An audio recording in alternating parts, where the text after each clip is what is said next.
दोस्तों, आज के इस वीडियो में हम बात करेंगे एक ऐसी महिला के बारे में जिसने इस इंडस्ट्री को एक सफल एक्ट्रेस दी है। ये महिला है राजी सिंह। एक्ट्रेस नीतू सिंह की मदर, ऋषि कपूर की सास और रणबीर कपूर की नानी। ये कहानी शुरू होती है आज से करीब 100 साल पहले। दिल्ली के मशहूर कोठे पर एक 10 साल की बच्ची को बेचा जाता है। इस बच्ची का नाम था हरजीत कौर।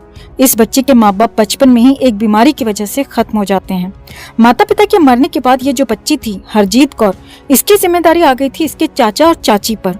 परिवार बहुत ज्यादा अमीर नहीं था, लेकिन इतना भी गरीब नहीं था कि बच्ची हरजीत कौर का पालन पोषण ना हो सके।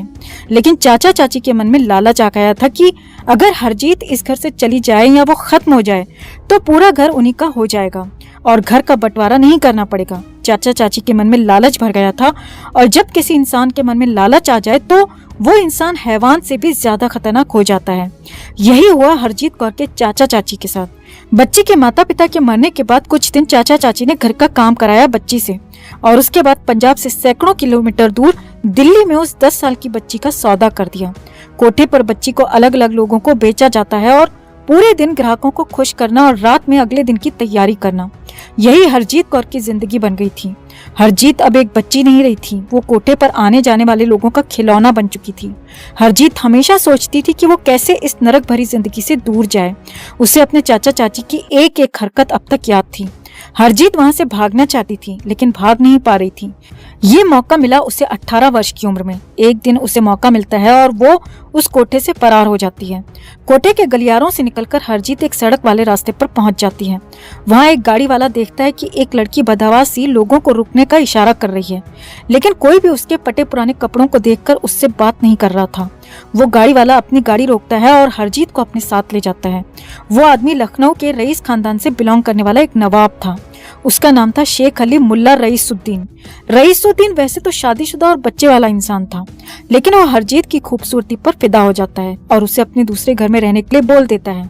हरजीत भी ये सोचकर वहीं रुक जाती है कि कोठे की जिंदगी से ये जिंदगी ज्यादा आसान है और ये जिंदगी बेहतर है। हरजीत और रईसुद्दीन निकाह तो नहीं करते, लेकिन वो 4 साल तक रईसुद्दीन की बीवी बनकर उसके घर में रहती है। 4 साल के बाद रईसुद्दीन की बीमारी की वजह से मौत हो जाती है, और उसकी मौत के बाद रईसुद्दीन के बीवी बच्चे हरजीत को उसके घर से निकाल देते हैं, यानी अपने घर से निकाल देते हैं। इसके बाद हरजीत फिर से सड़क पर आ जाती है। उसके पास न खाने को पैसे थे, न रहने को घर। यूं ही भटकते भटकते एक दिन उसकी मुलाकात एक सेठ से होती है। उस सेठ का नाम था जमाल खान। जमाल खान पूरे शहर में एक बड़ा नाम था, वो व्यापारी था।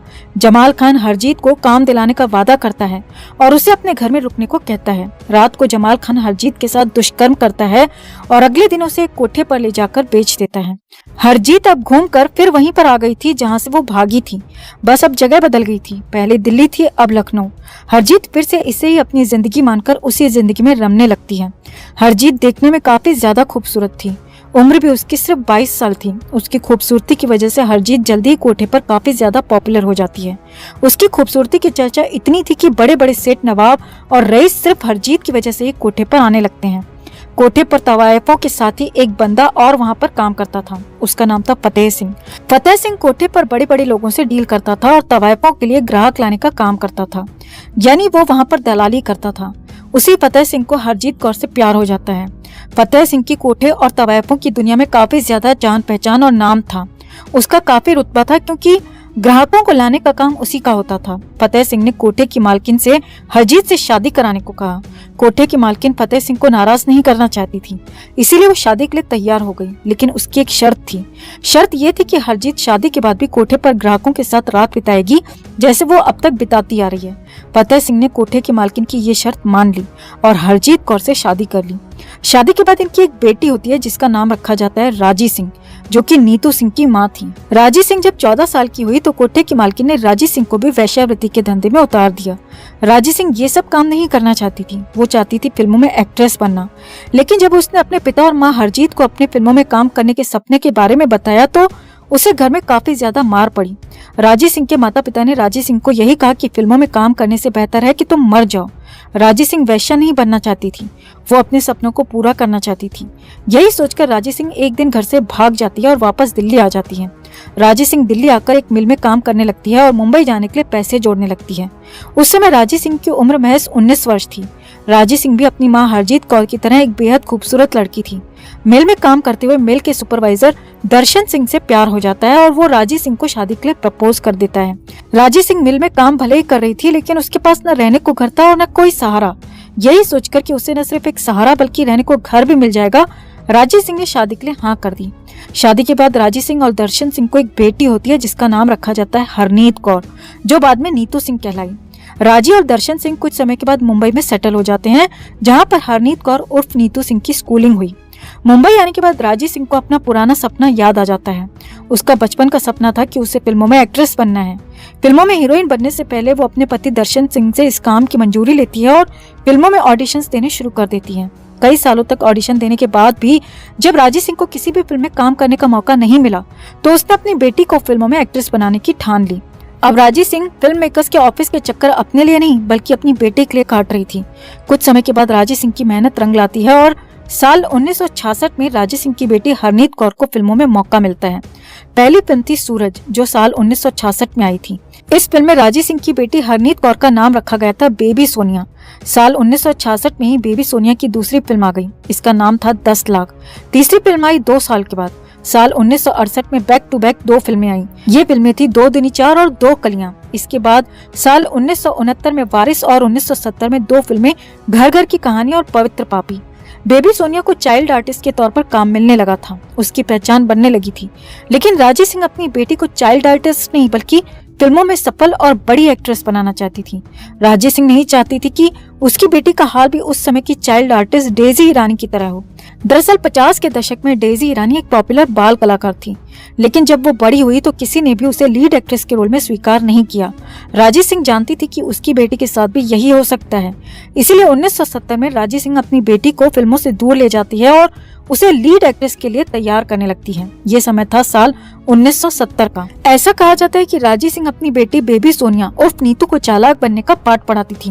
वो अपनी बेटी से कहती रहती थी कि बॉलीवुड में टॉप पर पहुंचना है तो चालाक बनो। साथ ही राजी सिंह नीतू सिंह को बड़ी हीरोइन बनने के ऊंचे ऊंचे ख्वाब भी दिखाने लगी थी।